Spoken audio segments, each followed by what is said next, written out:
ओम नमः शिवाय। शिव शक्ति भक्त विपन खन्ना की आप सबको नमस्कार दोस्तों। महादेव माँ शक्ति की कृपा से आप सभी के परिवार सुख में हो, सुख समृद्धि बनी रहे। माँ अन्नपूर्णा आप सभी के भंडार बढ़े, सबके घर पे खुशहाली हो। दोस्तों, आज जो मैं विषय लेके आया हूँ,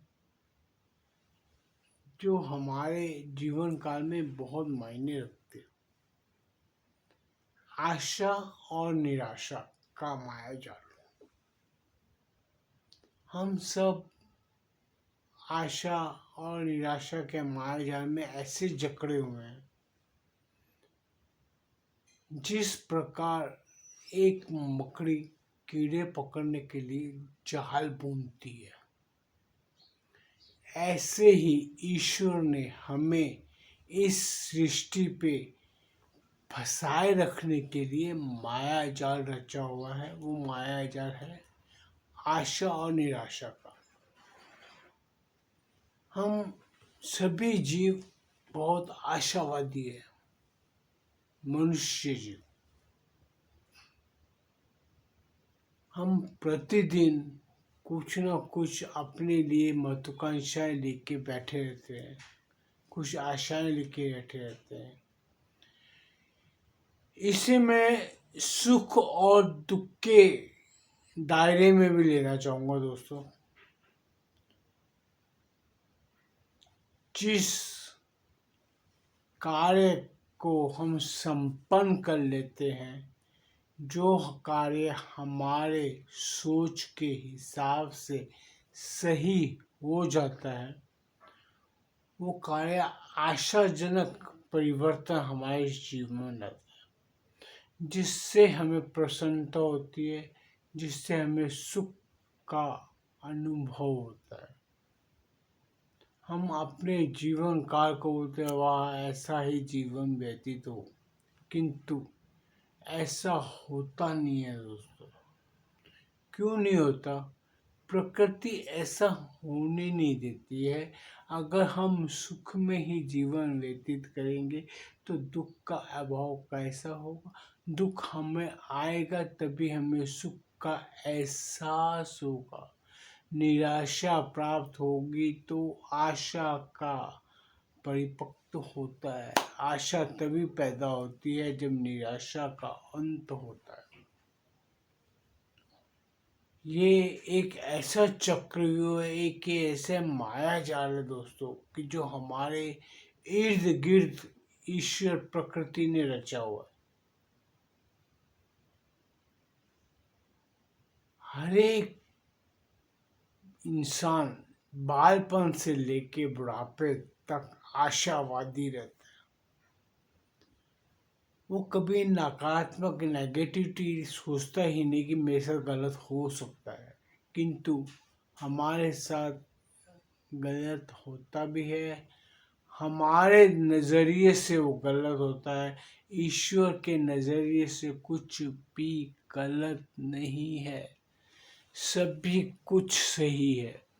ईश्वर मृत्यु को भी सही समझता है, क्योंकि मृत्यु के बाद एक नवे जीव के निर्माण की संरचना निर्धारित होती है। इंसान अगर शरीर त्यागता है तो उसे नया शरीर मिलता है।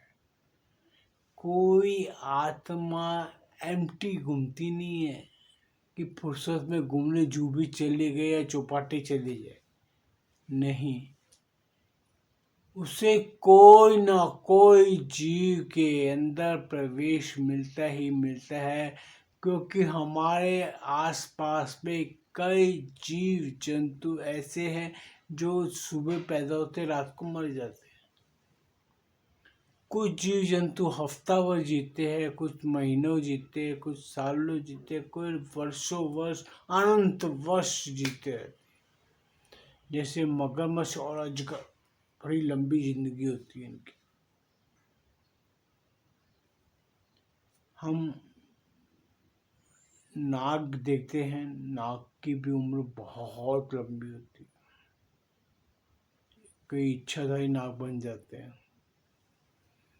अगर हमें ऐसे जीव ईश्वर बना दे तो हम सालों साल भटके रह जाते हैं।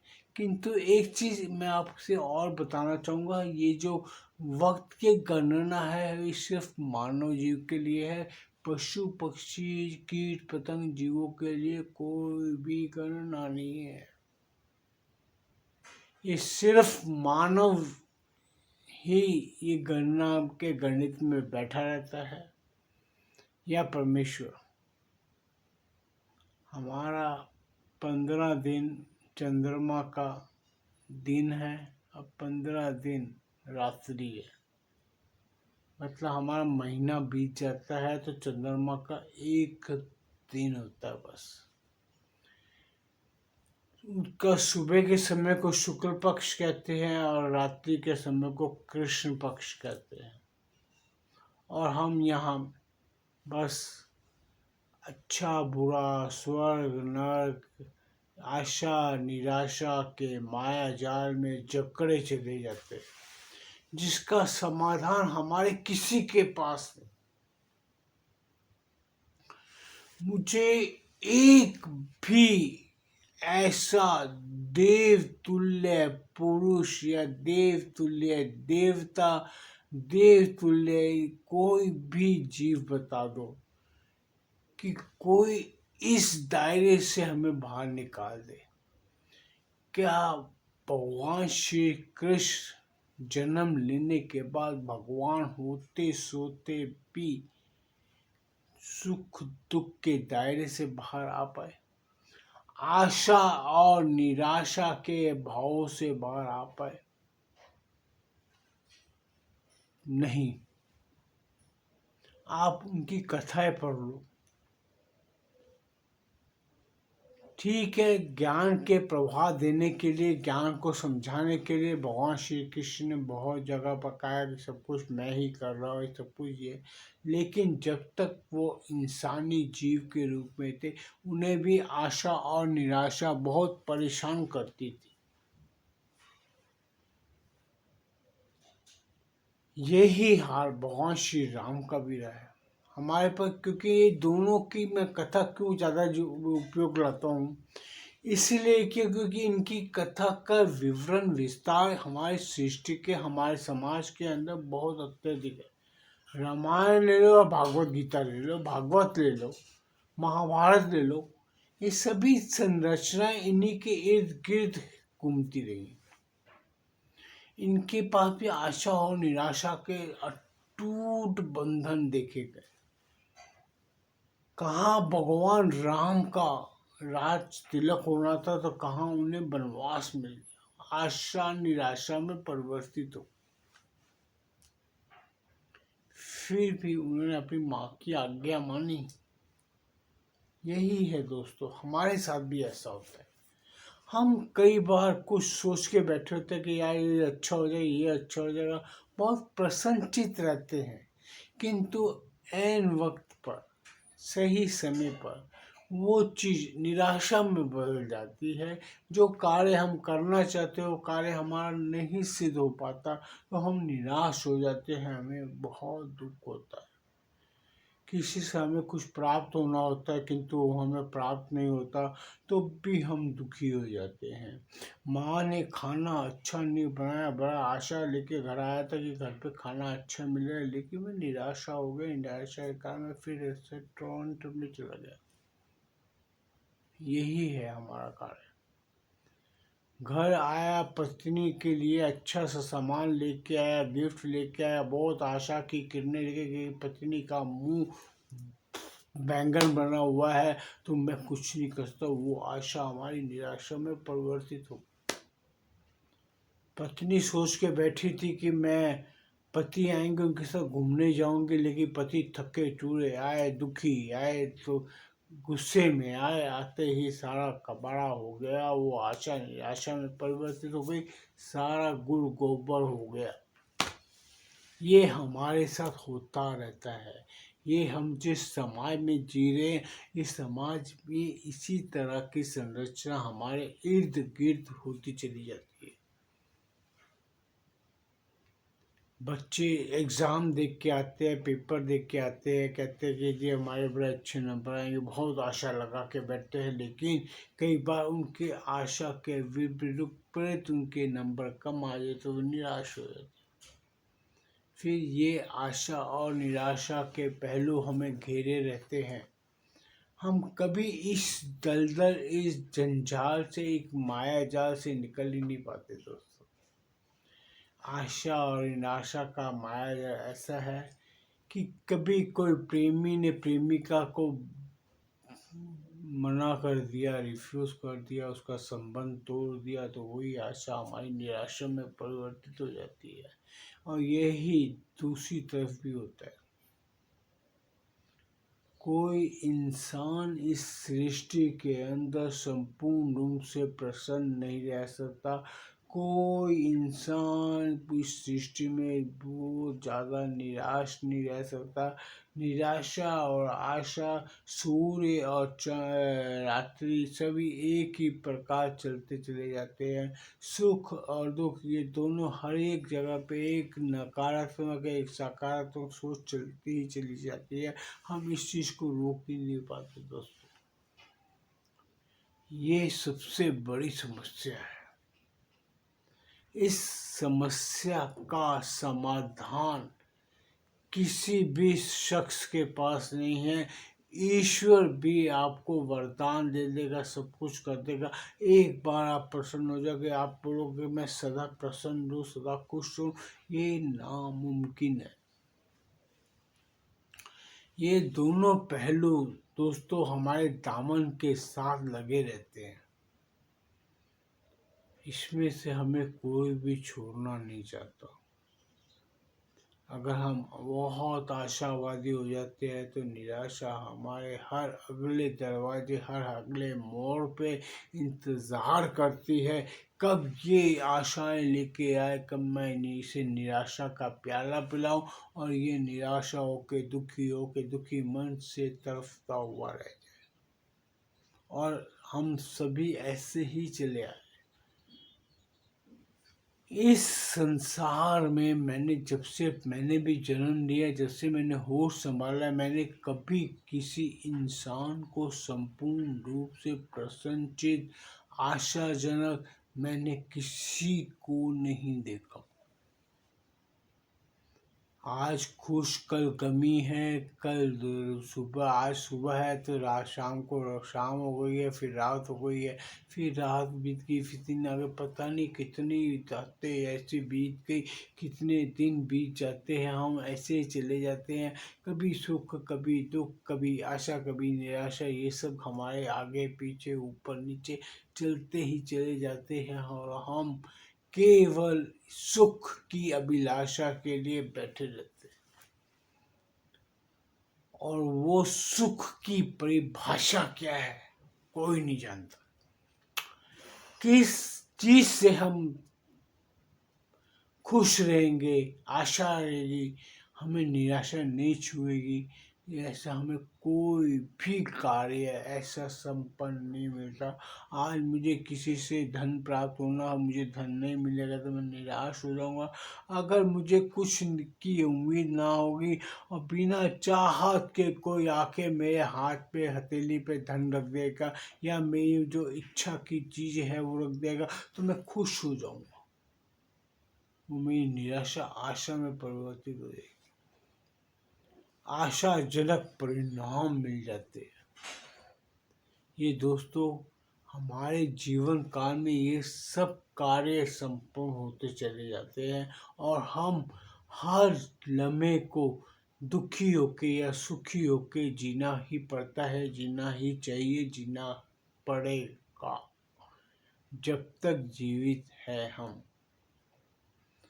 और मौत की अगर किसी को पता लग जाए कि मैं बीमार हूँ, रोगी हो गया हूँ, तो निराशा तो वैसे ही सर पे चढ़ के बोलती है दोस्तों। ये सच्चाई है हमारे जीवन काल में। कि हम इसी रूप में चले जाते हैं। हम हर पल कुछ नए की चाह में, नए सुख में, दर्पण देखने की चाह में, नए गुणों को देखने की चाह में हम तरसते रह जाते हैं। लेकिन वो हमारे सोच के हिसाब से परिणाम ना देकर भी हमें निराश कर देती है। हम सदा इसी प्रकार जीवन व्यतीत करे चले जाते हैं। इसका कोई मकसद हमें नहीं मिलता दोस्तों। नौकरी पेशा हो या व्यापारी हो, व्यापारी अपने दुकान पे जाके बैठता है तो इसी आशा में जाता है कि शायद आज मेरा कार्य अच्छा होगा, किंतु अगर शाम तक कोई ग्राहक ना आए तो हम निराशा में घिर जाते हैं, दुखी हो जाते हैं। निराशा हमारे अगले, मैं भी आपको क्या बोला कि हर अगले मोड़ पे निराशा खड़ी है और आशा भी खड़ी है। अब हमारे अपने कर्म है, अपने नसीब है कि हमें आशा मिलेगी या निराशा मिलेगी। यही दोस्तों सच्चाई है। हम कभी इस भंवर से निकल ही नहीं पाते। आज हमने कभी पहले अपने माता पिता को, दादा दादी को, सबको देखते चले आए। आज लोग हमारे टाइम पोता नाती पोते हमें देखते चले जाते हैं। क्या हम आज भी इस दायरे से बाहर आ पाते हैं? अगर बच्चा पास नहीं हुआ, अच्छे नंबर नहीं लाया, या फेल हो गया, या उसको नौकरी नहीं मिली, उसको अच्छी नौकरी नहीं मिली, उसके लिए निराशा हो गई। उसको लड़की देखने गया तो उसको अच्छी पत्नी लड़की पसंद नहीं आई, लड़की को लड़का पसंद नहीं आया। हम निराशा रहते हैं कि यार बच्चों की शादी कर दे, बच्चों की शादी कर दी तो हमें ये दुख सताता है। अभी अब उसकी बहू अच्छी नहीं आई, किसी का जवाई अच्छा नहीं आया, किसी को जैसी वो चाहता था वैसा पति नहीं मिला, जिसको जैसी पत्नी चाहिए थी वैसी पत्नी नहीं मिली। ये आशा और निराशा के भावंडर बने रहते हैं। अगर पत्नी आ गई, शादी हो गई, बच्चा हो गया, बच्चा होने वाला है तो लड़का नहीं हुआ तो निराश हो गए, लड़की नहीं हुई तो निराश हो गए। आशा और निराशा हमारे दामन में इसी तरह बसे रहते हैं, हमारे हर पहल पर चले चले जाते हैं। हम कब तक ऐसे चलते रहेंगे? जब तक सृष्टि है। जब से सृष्टि बनी है, ईश्वर ने हर हर कार्य में एक अच्छा और एक बुरा दोनों को सम्मिलित ऐसे किया है कि जैसे कोई एक दूसरे से अलग ही नहीं हो सकता। अगर पुरुष और नारी बनाई है, सुख और दुख बनाया है, आशा और निराशा बनाई है, रात और दिन बनाया है, हर जगह पे उसने एक के आगे एक पॉजिटिव है तो एक नकारात्मक नेगेटिव बना दिया। अब ईश्वर से कोई पूछ सकता है कि आपने क्यों बनाया ऐसा? अगर ऐसा ना बनाता तो सृष्टि कैसे चलती दोस्तों? अगर सारा जीवन काल सुखमय हो, सारा जीवन काल आशामय हो, सारे जिंदगी दिन ही दिन रहे तो रात्रि कहाँ से आएगी? तो वो दिन का महत्व क्या होगा, वो सुख का महत्व क्या होगा, वो आशा का महत्व क्या रह जाएगा? आशा का महत्व तब तक है जब तक निराशा है। सुख का महत्व तब तक है जब तक दुख है।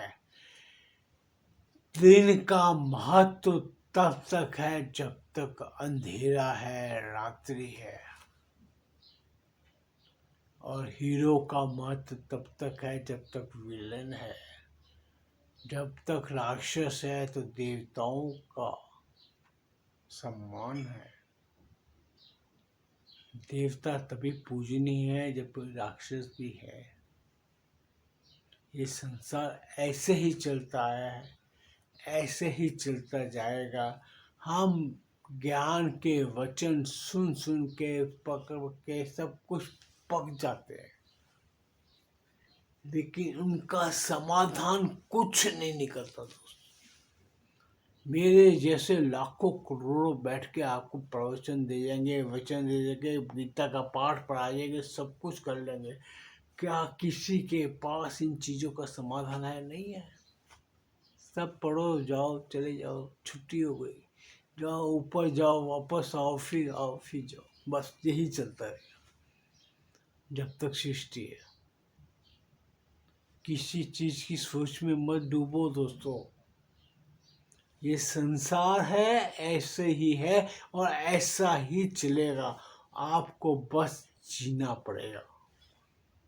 अब खुश होके जियो या रोते हुए जियो, आशा में जियो या निराशा में जियो, सुख में जियो या दुख में जियो, जीना तो पड़ेगा ही पड़ेगा।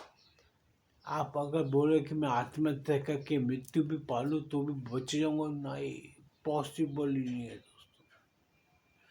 आपको फिर उल्टा टांग के फिर 9 महीने माँ के घर में टांग देगा ऊपर वाला, कहेगा ले लटक गया 9 महीने के लिए, फिर पैदा होगा, फिर तेरे वही झंझट शुरू कर दूंगा।